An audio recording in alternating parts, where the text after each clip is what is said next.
It's fucking Casey Anthony. The whole world knew that bitch was guilty, and she still got away with it. Yeah, she still got away with it because, you know, it's one thing in this country when people go to trial and when there's a big case going on, it's all about what you can prove. And the problem with that case was the state was trying to tell everybody she killed her daughter point blank without evidence. You can't convict somebody without evidence. Right. There has to be clear-cut evidence. Even if you think she did it, you're not justified in finding her guilty because there's no evidence to prove she did it. Right. So those jurors did the thing that they were supposed to do. They found her innocent based off of non-evidence. Right. They shouldn't be prosecuted for that, even though she should be in jail, and we know that she did it. Right. But there's no proof, Which you is can't. Why those boys shouldn't have been in prison because there was no proof. There was no proof, and Casey Anthony was much, much more, guilty in the eyes of the public than these boys were. You know, there's a few. For God's sakes, the damn baby was in her car. Yeah. Yeah, but there's no evidence. Right. I mean, there is no evidence. You can't. The state could not prove that she was responsible. The state could not prove that how Kaylee died. They couldn't prove any of this. Everything that they presented was a theory that they could not prove, which is why she got off. Now, and they were charging her with first-degree murder, which carried the death sentence, which influenced them to make that decision as well. If they would have charged her with negligence, and they would have charged her with being responsible as a parent for her death. Yeah. Meaning you as a parent should have watched her and you didn't, she probably would have gotten maybe a 10-year sentence or whatever. She would have served some time. But they went straight for the jugular, which was first-degree murder, which is something they could not prove. And her lawyer knew this, which is why he was the most cockiest son of a bitch on the planet. He knew he had it in a bag. He did. So the public opinion did not matter. Right. Because in our system, we can't assume somebody is guilty.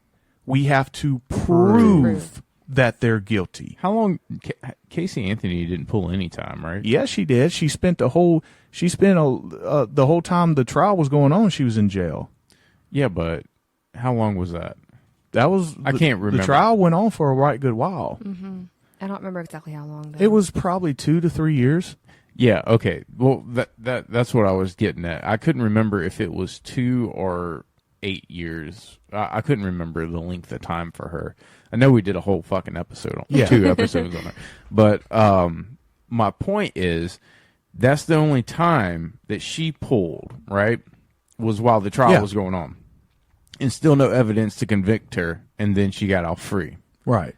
The West Memphis 3 pulled 20-plus years on no fucking evidence. Right. None. Right. Like, no physical evidence at all. And it was much more obvious to the public that they did not commit this crime. So what's the difference? It's no difference. 30 years. With Gypsy, if you compare it to Gypsy Rose, the big difference is that we have a confession, we know what happened, and it still didn't matter. Like, we literally have somebody who planned a murder, carried it out, and was out of prison in less than 8 years, and then we have somebody like the 3 boys who spent 20 years with no evidence whatsoever. Yeah. You know, just so the police could say, yeah, we solved the case. I mean, Charles Manson got life in prison. Charles Manson got life in prison. But then again, Charles Manson wasn't this innocent-looking little girl who can prove that he was abused. Although if you listen to Charles Manson, he's obviously fucked up in the head, and he was abused as a child. Yes. But he wasn't treated that way because he was a fucking loony. Don't get that twisted. Right. He was fucking crazy, but he did experience abuse when he was a child. His mother was a prostitute, Yep. gave him up. He went to all these foster places. He was abused and sexually and mentally by the fucking nuns or whoever that was raising him in the orphanage and everything. Yeah. And he grew up and he said, fuck this shit. And he ran away and he grew up on the streets and he grew up with a fucked mind. Totally fucked. So if you want to say that Gypsy is a victim of what her mom did, Charles Manson was a victim as well of society, right? Oh, 100%. But like Charles Manson said that you don't want me, even though I'm a child of your product, you don't claim me. And, he said some off the wall shit, but he also said some smart stuff too. Yeah, but my point is, he's not a little girl who's got a shaved head who people think had leukemia. Yeah, and who had been trained to act as young and sweet and innocent as needed. And he was even less than Gypsy. Gypsy said, kill my mom. Charles Manson said, go out there and do something wicked. He didn't even specifically say, go kill somebody. He maybe he meant, light something on fire. Make sure they knew that you were there. He might not even meant to kill nobody, right? Right. No, this was a planned, like, this is the target, this is the weapon, this is the time you need to be here. Boom. This is how I'm going to This is straight up. In. This is straight up fucking hitman mafia type of shit with kids. Yeah. So, what's the difference? The difference is the sympathy that you pointed out, right, and the fact and the abuse that she legitimately suffered. She did. I'm not taking that away. That's your answer. There's and the women and the people out there that identify with abuse, and once that word's introduced, everything else is irrelevant. Yeah, and. The point I'm getting to is just society is more sympathetic towards women and elderly people and animals.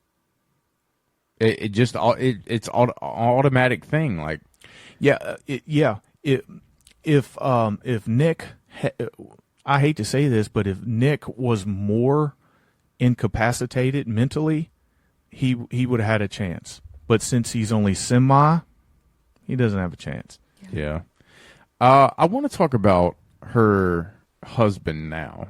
This guy reeks of something's wrong with this fucker. His name's Ryan Anderson, and they married last year in 2022, or 2 years ago in 2022 while she was in prison. I don't know if you know, but I was reading how they got to talking, right? Mm-hmm. So apparently a lot of people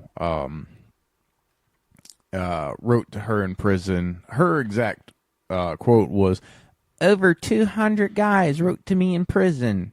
I believe it was a flex. I believe that. Oh, I believe it too. I believe that too. A lot of people. There's a lot of loonies.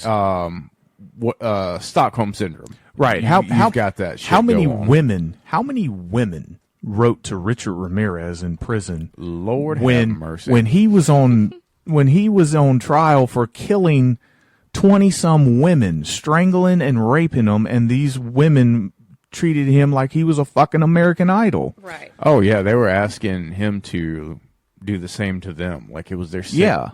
Anyway. There's some sick fucks out there, bro. This guy wrote to her because he wrote to the Tiger King also. Joe Exotic. He wrote to Joe Exotic in prison. I believe that this motherfucker has an infatuation with killers or sick people. Yeah. He is a special education teacher also, because I wanted to know, like, did this motherfucker come for money, or like, what is the background to this fucker? You know what I mean? Mm-hmm. So he wrote to Joe Exotic, and then he figured if he wrote to him that he would write to Gypsy, right? Uh-huh. And then apparently it spiraled and went downhill from there because she found a common ground because he said he was from Louisiana also. Excuse me.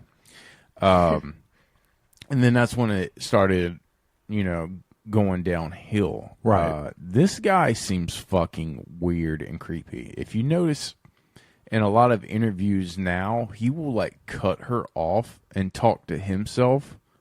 Well, not talk to himself, but talk for her. For her. Yeah, talk over her. Yeah. Which is the same way her mom used to do in interviews when she would squeeze her hand. Exactly. Right. And the picture comparison of him and her mother, they are so similar with their facial features, which not says anything about him, but about her and her psychological like torment growing up. So he's controlling, and he looks like her mother. I wonder if it's almost like a trauma bond thing. Well, it's almost like it's like her mom was Peter Griffin with long hair, and if you cut the long hair and have short hair, that's her husband now. Yeah. Yeah, pretty much. I mean, they look very identical, but to me, it's just fucking weird. Like, why would you fall in love with someone like that? Like, why would you even want to talk to somebody like that? Right. I think personally, I think that he probably sympathized with her abuse. That's what he said in the article. I think that he sympathized with the abuse. But then again, you don't know what somebody says and what their true motivation is might be different.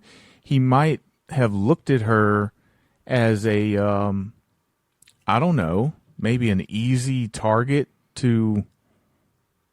Like, I almost wonder if he was attracted to her childlike mentality. That's demeanor. That's what I'm thinking, because I mean, he's a special education teacher, and she definitely embodies the look and mindset of what you would think of a special education student. That is weird because I didn't know he's a special education teacher. But that totally makes sense. I mean, could it be that he's had sexual fantasies and desires for some of his students, and he knew that he couldn't act on it, and then Gypsy was kind of the substitute for it? Yeah. Pretty much. I mean, Gypsy does have that childlike look to her. In her voice and everything. Yeah. Yeah. She could pass for like 17, 18 and easily. Another thing that new tweet that she sent out, or that new Facebook post about her defending him, saying don't listen to him, babe, and our sex is fire, and this and that, and blah blah blah. D is fire. Yeah. She said that on a post. Yeah. Oh my God. That reminds me so much of the "we killed that bitch" post. That bitch is dead. Yeah. It's so much of an impulse post. Right. And it shows me when she gets angry and she gets upset, she will do impulsive things like that. Right. And I think she's going to continue to do things like that, which is going to continue to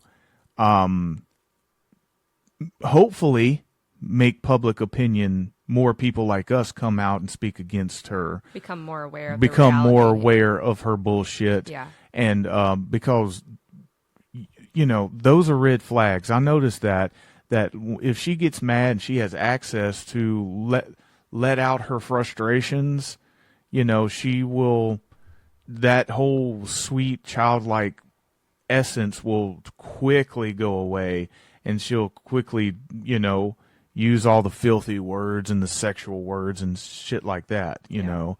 So I think that's just the first red flag tweet that we're going to see.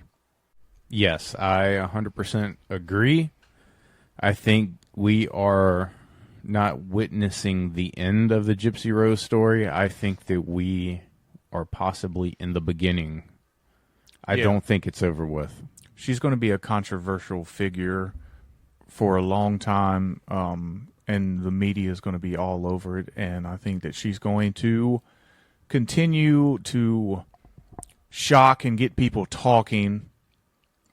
I think that she's absolutely capable of erratic behavior, whether that's, like I just said, the outbursts